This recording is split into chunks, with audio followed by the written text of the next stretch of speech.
preparation and site preparation.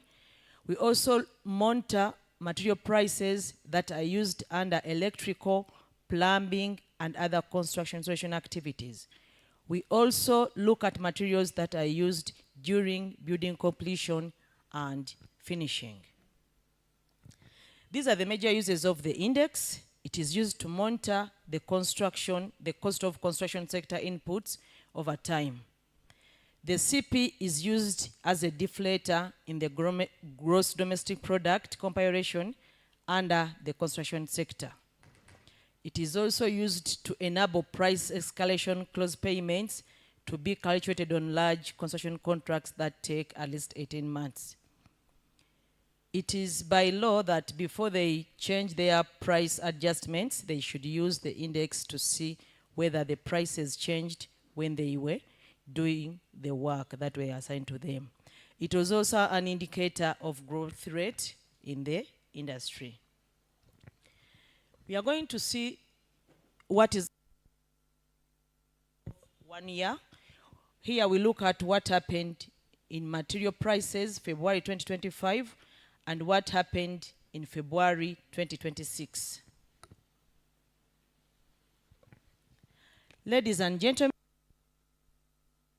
basis, the index was registered at 0.1% in the year that ended February 2026, compared to a stable rate that was registered for the year that ended January 2026. The stable rate for the year that ended January 2026 was at 0.0. These are the main drivers of the 0.1% increase in the industry.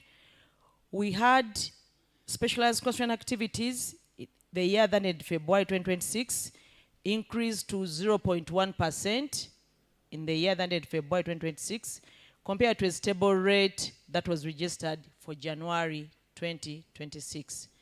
Civil engineering works also had its price go up by 0.4% in February 2026, compared to an increase of 0.3% that was registered for the year that ended January 2026. Construction of buildings also had their price go up on annual basis.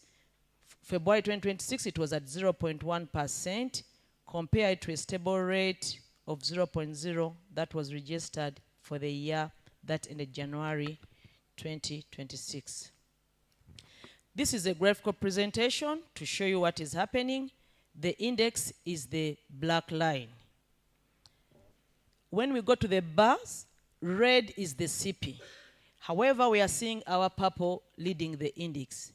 Purple is specialized construction activities. This is a table trying to clearly show you what I've been talking about. We are having our index on annual basis at 0.1%. Then within the index, the divisions, we are having construction activities at 0.1%. When you look at the weights, you see specialized construction activities is having a higher weight in the index, followed by construction of buildings and then civil engineering works.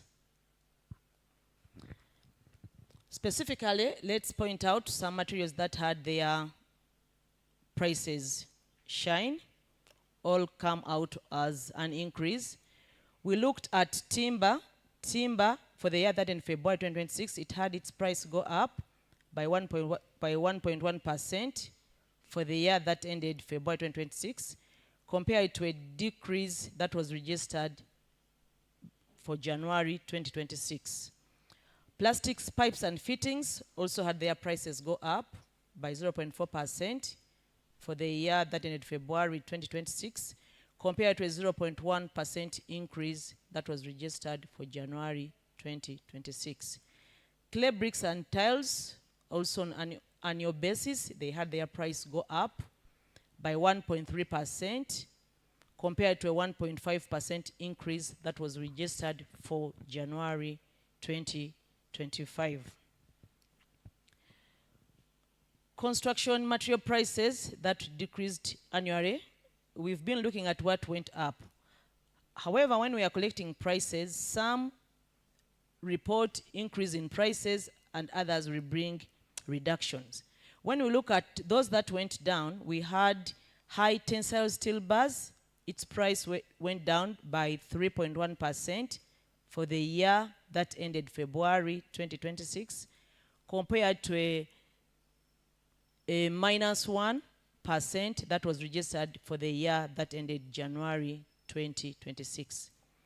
Steel tubes and pipes, they also had their price go down by 1.1% for the year that ended February 2026, compared to a 1.1% decrease that was still registered for the year that ended January 2026. Paints and varnishes, they also had their price go down on annual basis by 0.3%, compared to a 0.4% increase that was registered for paint in the year that ended January 2026. Let's look at monthly basis. Here we are just looking at a span of 1 month. What happened in prices in January 2026 vis-a-vis those that happened in February 2026.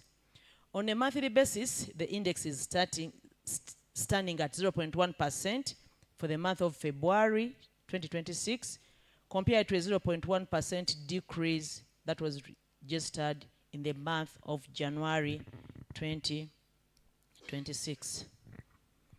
Specifically, we had steel specialized construction activities taking lead by 0.2% in February 2026, compared to a decrease of 0.1% that was registered for January 2026. Civil engineering works also had its price go up by 0.1% in February 2026, compared to a stable rate in January 2026. Construction of buildings, they had their prices stable, as you see. These are line graphs, still trying to show what is happening on a monthly basis. Our index is blue.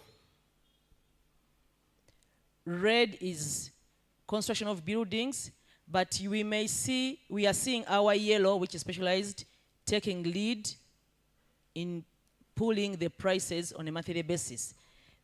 Both specialized and construction of buildings are going up.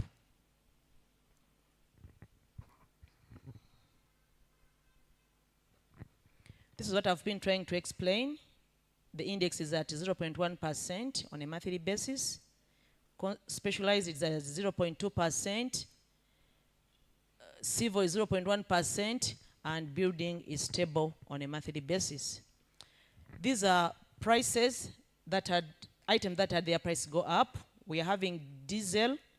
Diesel on a monthly basis, its price went up by 0.6%, compared to a stable rate that was reported for January 2026. Cement also had its price go up by 0.2%, compared to a stable rate that was registered for January 2026. Adhesives, sealants, waterproof and grout, they also had their price go up by 0.7%, compared to a 0.1% increase that was registered for January 2026. Let's also look at those materials that had their price go down in a short period of 1 month. We had high tensile steel bars. It had its price go down on a monthly basis by 2.4% in February 2026, compared to a 0.1% increase that was registered in January 2026. Nails, bolts, screws, and similar, they also had their price go down by 0.7% in the month of February 2026, compared to a decline of 1.1% that was still registered for January 2026. And finally, we also had aggregate, hardcore and crushed. Also, its price went down by 0.2% in February 2026, compared to a 0.1% increase that was registered in aggregate for January 2026. Thank you so much for turning up. Let's meet on April 30th, 2026, same time.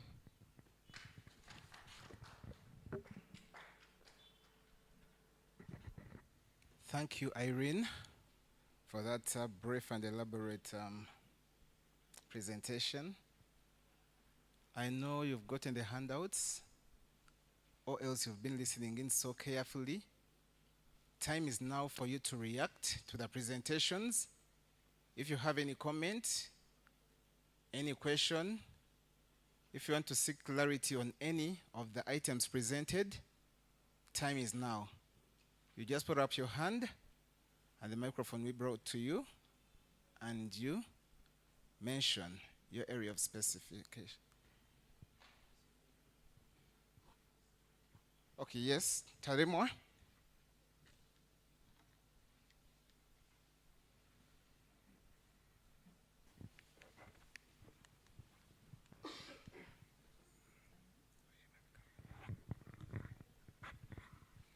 Yeah. Let me invite the team to come up front, and we get the questions thereof. Thank you so much, MC. I'm Tarema Johnson from CIPI Reports. We are seeing an increase in petrol, diesel, and kerosene. We can attribute this increase maybe for Iran, Israel, and the USA war. However, we are also seeing an increase in housing, electricity, which are mainly locally produced. Or why are we seeing this increase on electricity, water, which are generated within? Thank you so much.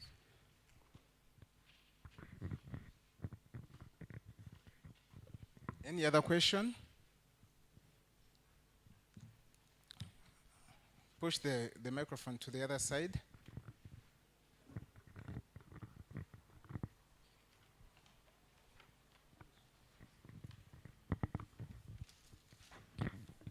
You'll mention your name and your station. Thank you so much. I'm Fred Kayongo. I work with Uganda Radio Network. Next. There is an increase in the taxi fares of short distances. I just want to know what short distance are we talking about? How many kilometers?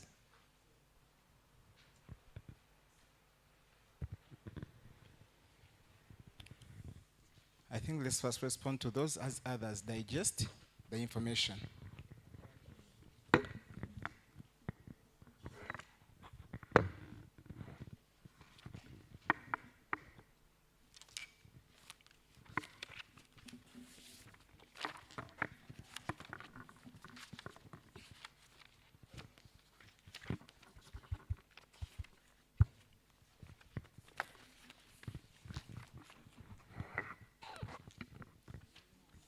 Thank you very much for these questions. For Spire, this is the entire division on annual basis. The division is called Housing, Water, Electricity, Gas, and Other Fuels. And it is increasing from 3.9 to 4.6. It's the entire division. And it is in this division where the prices of fuels are. They are also in there. So they are the ones driving that division. So in that division, we have both the liquid and the solid fuels in there. So it's not true that it's the housing and water or electricity. It's mainly the fuels, which are the solid fuels and both solid and liquid fuels. The charcoal, the firewood, the petrol, the diesel that we saw going up. They are the ones influencing this division to increase to 4.6 from 3.9%. Then the person of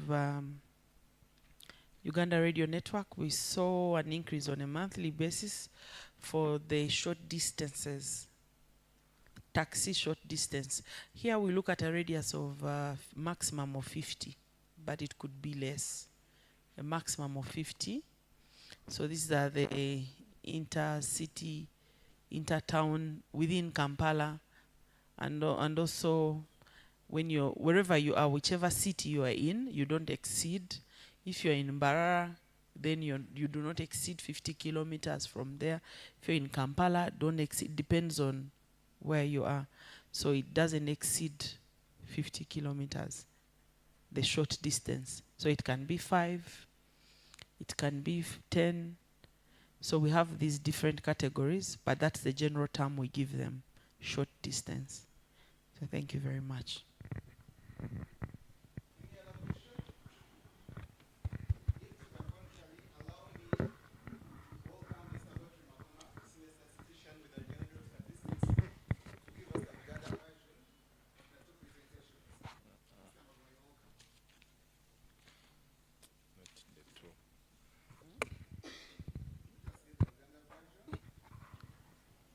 By Mr. Magoma Godfrey.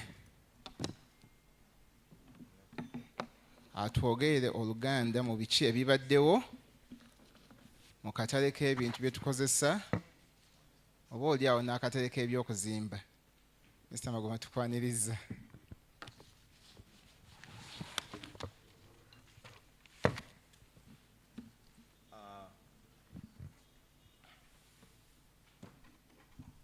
Erinnya Magoma Godfrey. Angenda kubamba isaamu bufunze bwebyo bye tujje mu kunoonyereza ebikwatagana n'emiwendo wano mu Uganda.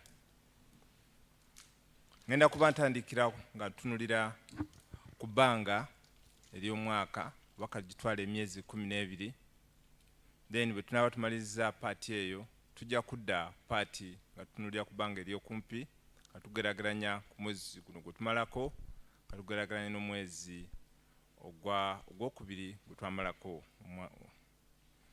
Abo tunulira ku bbanga ery'emyezi 12 ka tugiyite annual, kati emiwendo giri ku bitundu 2.8.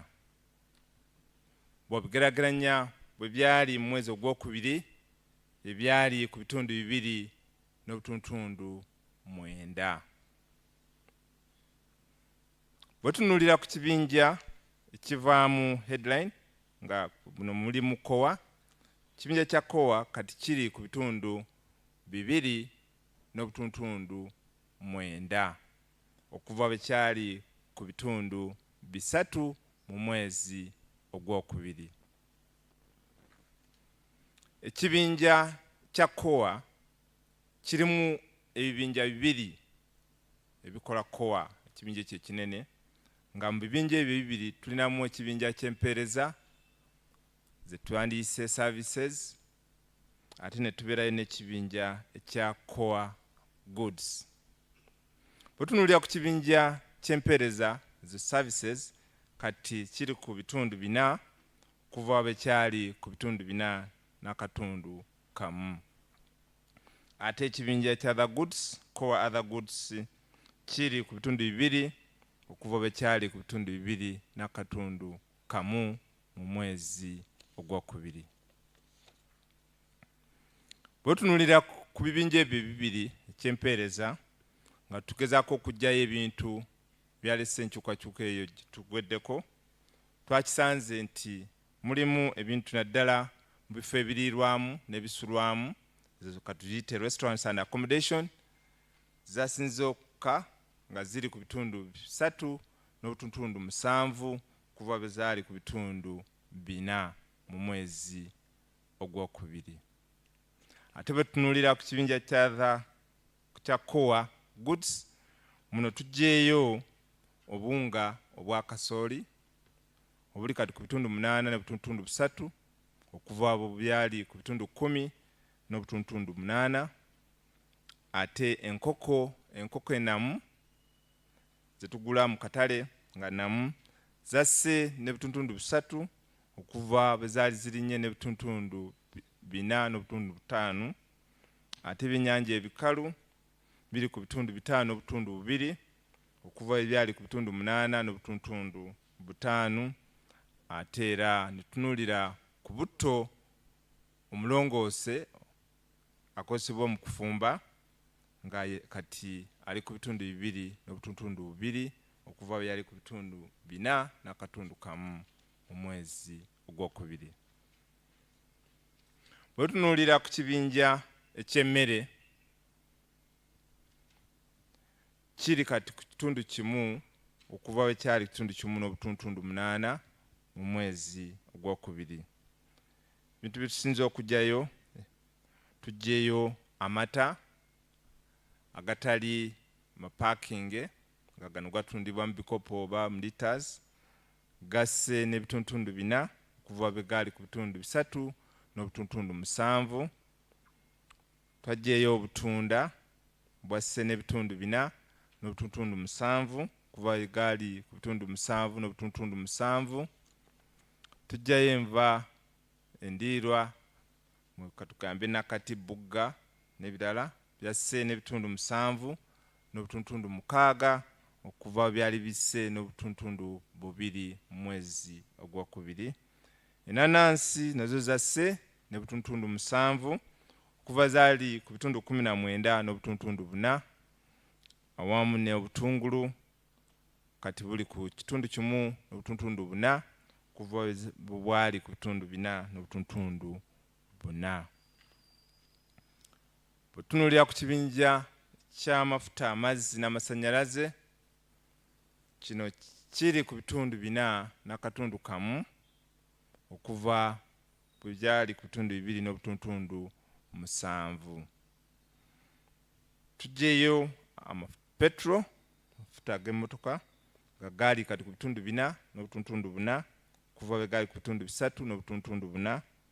Diesel alinnye n'ebitundu 3 kuva bwe yalinnya n'obutuntundu 8 mwezi ogwokubiri. Ate amafuta g'ettaala nago gaalinnye n'akatundu kamu kuva bwe gaali gasse n'obutuntundu 2. Enku ezikozesebwa mu kufumba zaalinnye n'ebitundu 16 n'obutundu 2 kuva bwe zaali zirinnye n'ebitundu 10 n'obutuntundu 3.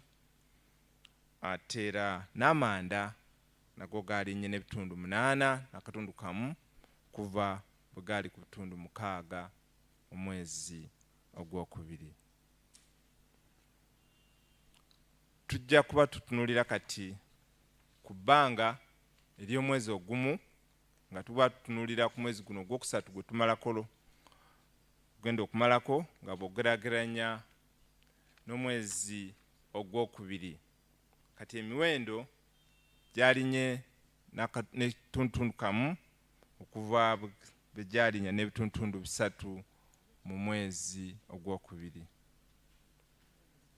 Bwe tunuulira ekibinja ky'emmere kiri kati ku bituntundu 3 bw'ogereranya bwe kyali ku bitundu 4 mu mwezi ogwokubiri. Ebimu ku bintu ebiri mu kibinja kino tusinza okuggyayo, tuggyeyo emiwendo ennyaanya zaalinnye n'ebitundu 6 n'obutuntundu 6. Ate obumonde abasinga bayita obuzungu bwalinnye n'ebitundu 5 n'obutuntundu 2. Lumonde omuganda naye yalinnye n'ebitundu 5 n'obutuntundu 5. Ebijanjaalo ebikalu byalinnye n'ekitundu kimu. Ate watermelon naye yalinnye n'ebitundu 12 n'obutuntundu 9. Tunuulira ku kibinja kya kowa nga tunuulira ku bbanga ery'omwezi ogumu yasigadde ku 0 bw'omugeraageranya ku bitundu bwe yalinnya n'ebituntundu 3 mu mwezi ogwokubiri. Ekibinja ky'empeereza kyo kyalinnye n'akatundu kamu kuva bwe kyalinnya n'obutundu 2. Ate ekibinja kya core goods nakyo ne kikka n'akatundu kamu kuva bwe kyali kirinnye n'obutuntundu 4. Nga ku ebyo bye twaggyeyo bwe tunuulira ku by'empeereza oba services, entambula ey'etakisi ez'eŋŋendo ennyimpi zezo distance oba eŋŋendo ezitasusa kilomita 50 zaalinnye n'ekitundu kimu n'obutuntundu 5 okuva bwe zaali zirinnye n'ekitundu kimu n'obutuntundu 7. Twaggyeyo ebifo ebisulwamu hotels nazo zaalinnye n'ebitundu 2 n'obutuntundu 9 kuva bwe zaali zirinnye n'obutuntundu 5. Ate n'entambula ey'ennyonyi ezigendera ddala ebweru zaalinnye n'ebitundu 2.3 okuva bwe zaali zisse n'ebitundu 14.7. bwe tunuulira ku kibinja kya other goods nga tunuulira ku bbanga ery'omwezi ogumu tuggyeeyo ebyennyanja. Kibinja ky'ebyennyanja kyasse n'ebitundu 2.9 kuva kyali kirinnye n'ebitundu 5, era akawunga ka kasooli kasse bw'okatunuulira ku mwezi ebbanga ery'omwezi ogumu n'obutundu 6 kuva bwe kaali kalinnye n'ebitundu 3.3. Sukaali naye yasse n'ekitundu 1.5 kuva bwe yali yasse n'obutundu 4 mu mwezi ogwokubiri. Akawunga ka muwogo kasse n'ekitundu 1 kuva bwe kaali kalinnye n'ebitundu 7 mu mwezi ogwokubiri. Ekibinja ky'amafuta amazzi n'amasannyalaze bw'oba otunuulidde ebbanga ery'omwezi ogumu kyalinnye n'ekitundu 1 okuva kyali kirinnye n'obutundu 6 mu mwezi ogwokubiri. Nga ebintu tusinza okuggyayo mwe muli enku zaalinnye n'ebitundu 3.5 okuva bwe zaali zirinnye n'ebitundu 2.1. Amanda gaalinnye n'ekitundu 1.6, ate petro n'alinnya n'ebitundu 8 kuva bwe yali alinnye n'ekitundu 1.4. Diesel n'alinnya n'ebitundu 2.3, ate gas naye kususa mu kufumba naye n'alinnya n'obutundu 2.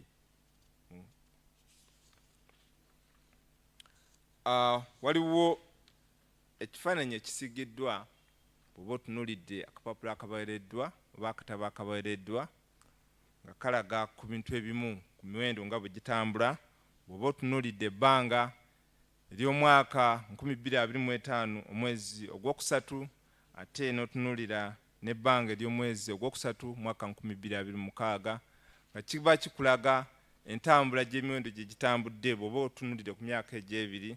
Kati bw'oba otunuulidde ekifaananyi eky'amafuta naddala petro kikuwa ekifaananyi nti mu bbanga lyerimu mu mwaka 2025 lita ya petro yali ku 4,974 kati eri ku 5,158.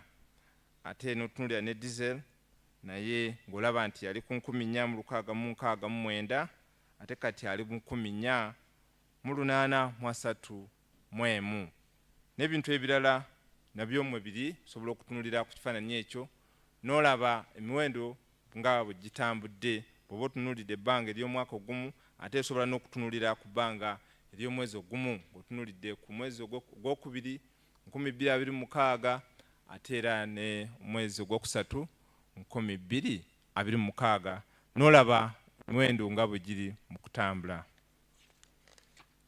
Bw'otunuulira ku kifaananyi nga tubawa gye tujja emiwendo gino gye tubawa tulina ebifo ebiwerako biringa 10 naye tugenda okubawaako twagenza okisanga nti ekifo ky'e Masaka oba region eyo yasinze okuba n'emiwendo egya waggulu ng'erina kati ku bitundu 3.6 kuva bwe yali ku bitundu 3.8.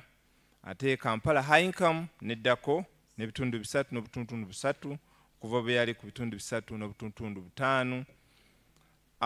Ekifo Arua kyekifo kye twazudde ba kye twasanze nga kibadde n'ebintu oba emiwendo gy'ebintu nga giri wansi bw'ogeraageranya n'ebifo ebirala byonna bye tujjamu emiwendo nga byayo kati Arua ali ku butundu 9 kuva bwe yali kitundu 1.1 mu mwezi ogwokubiri. Mu bufunze ebyo nsobodde okubawa bw'oba osobola okusoma mu akatabo kaffe n'olaba byesobodde okwogerako n'oba nga onyonyola bulungi oba otegerekeka embeera nga bwetambula naddala ku bintu ebikwatagana n'emiwendo wano mu Uganda. Njagala kubeebaza olw'okujja.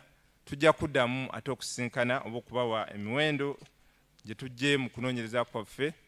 Olunaku luliba Lwakuna, ennaku z'omwezi zijja kuba 3 omwezi ogwokuna 2026. Mwebale nnyo, mwebalire ddala. Tweyanziza nnyo omukulu Magoma Godfrey For the record, a senior statistician with the Bureau. Waliwo alina ekibuuzo kyagala okubuuza mu Luganda nga tetunnagalawo?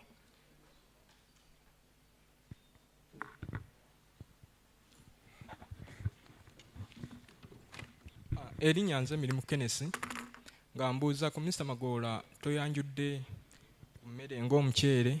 Omwaka oguwedde bbosi yalaga nga omuceere gweyongera okulinnya, naye ebimu biraga nti bikyukakyuka olw'embeera y'obudde, naye gw'omuceere okuva omwaka oguwedde mu mwezi ogwokuna bbosi we yalaga nga gutandise okulinnya tegusalikanga. Mulowooza kiki ekigulinyisa ng'obutasalika?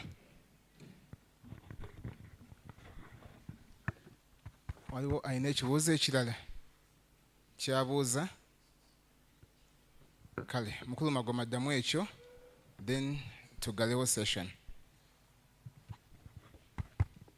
Aneeyanziza nnyo abuuziza ekibuuzo ekyo ekikwatagana n'omuceere. Kusinziira ku kunoonyereza kwaffe twakisanze nti mu bintu ebyakyusiza naddala ku kibinja omuceere mwe gugwa, emiwendo enkyukakyuka gy'emiwendo gyabadde nnyo gy'amaanyi kusinziira ku bintu ebirala bye tubawadde, wadde enkyukakyuka kuba emyezi egiwedde tubadde tukijjayo, naye kati bwe tugeraganya tutunulidde ku bbanga lino gwe tumalako omwezi ogwokusatu, omuceere si bumu ku bintu ebyo bye tuggyeyo oba bye tusanze nga emiwendo gyabyo gikyuse. Jjukira nti tutunulira buli mwezi, zino emiwendo ebintu bye tubawa tubinoonyerezaako buli mwezi, so buli kye tukuwa tusinziira ku nkyukakyuka ebaddewo mu mwezi ogwo. Tetuba tutunulidde mwaka naye tuba tutunulira ki omwezi ogwo. Kati bbeeyi y'emuceere yinza okuba nga ogiraba nti eri waggulu, naye ate nga bbeeyi erudde ku bbeeyi eyo, oba sente z'olaba nga ziziruddeko, bwe ziba 4,000 nga zisigadde zikyali 4,000 wadde zikyali waggulu. So nga twakyogerako omwezi oguwedde, so kuno omwezi guno bye tusobodde okuggyayo bye mbawadde naddala bikwatagana ku mmere bye tusanze nga bye birinnye ate nga bibirese enkyukakyuka mu kibinja ky'emmere. Alright. Kale, tukatune bino ebibuuzo bibiri tube nga tukigala.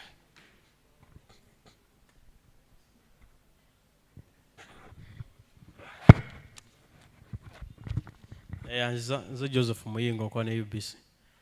Ng'ogyeko ensonga y'amasannyalaze ey'amafuta gye tumanyi nti okweyongera kuyinza okuba nga kuvudde ku bigenda mu maaso mu mawanga Middle East eby'olutalo ebiriyo. Omukulu yabuuziza ku nsonga ya ebintu bye tukolera wano nga amasannyalaze n'amazzi. Tulaba nti emiwendo nayo gyeyongedde okulinnya. Muyinza ku attributinga ki ku bintu ebirinnye naddala nga bikolebwa wano mu ggwanga?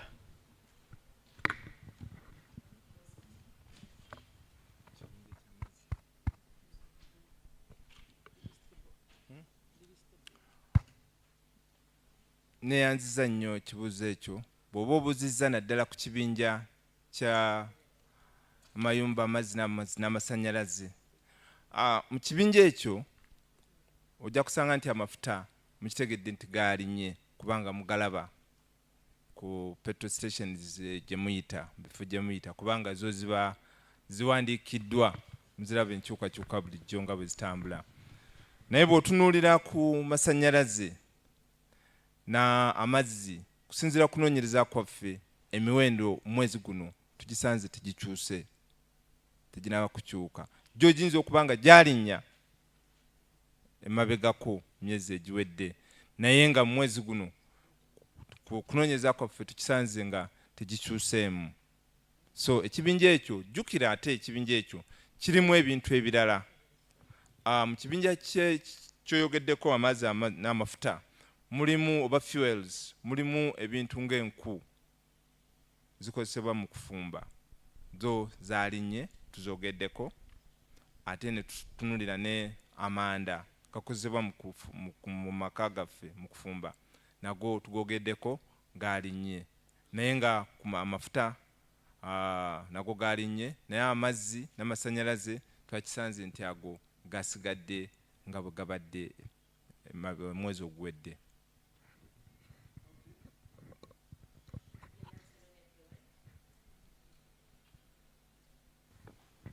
Good afternoon, everyone. My name is Joan from Radio 4 and Radio 7.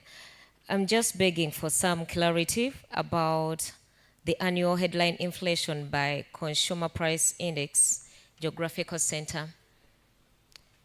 Masaka is registered with the highest inflation of 3.4% for the 12 months to March 2026, compared to 3.8% recorded in February 2026. But then when we move to Kampala high income at 3.3% for the 12 months to February 2026, compared to 3.5% recorded in February 2026. And this also applies to the list that is Arua. So does it mean for Kampala high income and Arua, the statistics are for the 12 months from February 2026, then recorded in February 2026, or it was just a typo?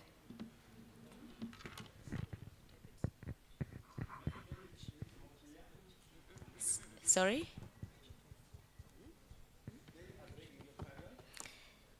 Under the annual headline inflation by Consumer Price Index Geographical Center.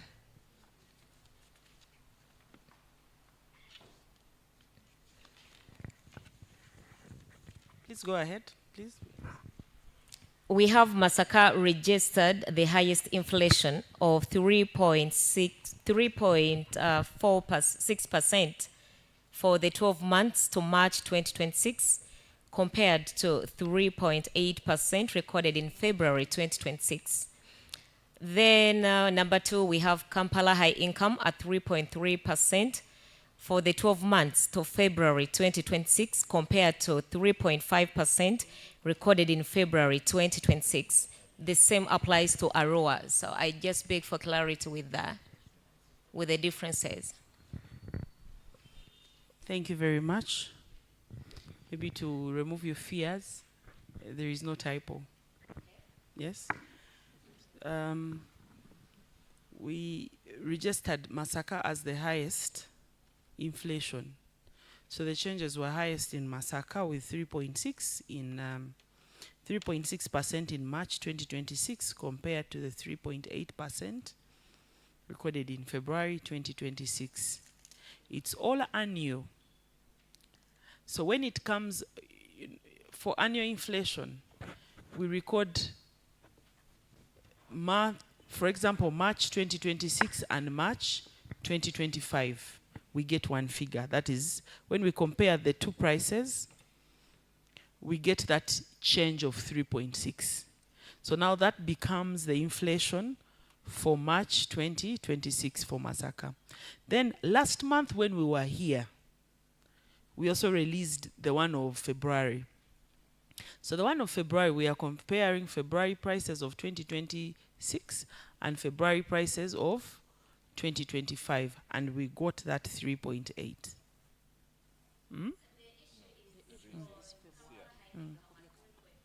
Pardon? You are seeing it on the, do you have the report? Yes. This report? Okay. So the report, can I read it for you? It says the second highest inflation was registered in Kampala high income at 3.3% for the year ending March 2026, compared to 3.5% recorded in February 2026. Is it clear? Is it okay? Is that fine? Oh, sorry. Please look at. It's fine, huh? Yes, please look. Speaking the same language now? Okay, thank you so much.